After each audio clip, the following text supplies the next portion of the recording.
Jadi seterusnya kita mengadakan program semayang jemaah untuk anak-anak karya yang bersekolah daripada tadika sehingga sekolah menengah, yang mana setiap subuh bermula daripada 1 Ramadan, dan program ini kita akan teruskan ke hadapan, yang mana anak-anak yang datang semayang subuh ni secara purata satu hari ialah 20 orang, memenuhi 2 saf.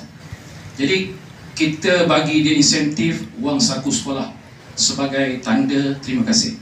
Jadi kita menyuntik dana sebanyak antara RM1,500 sehingga RM2,000 sebulan. Yang ketiga adalah program bantuan asnaf.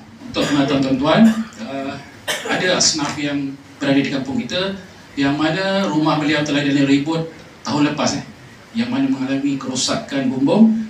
Jadi kita beri bantuan untuk memperbaiki rumah, iaitu 57 keping zinc, sedikit kayu sebagai support, dan alat-alat peralatan yang rosak, sebuah washing machine, 2 buah portable stand fan. Jadi kita menghantar satu tim seramai 9 orang bermula selepas solat Isyak pertengahan Ramadan, dan kerja ini selesai dalam 5 jam insyaAllah.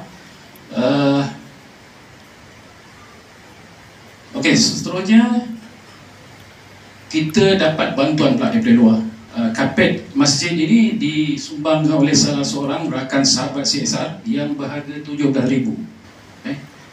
Dan langsir yang kita ada ni dia pasang sebelum awal Ramadan. Saya tak dapat pasti kos dia berapa. Ini daripada anak karya. Dan seterusnya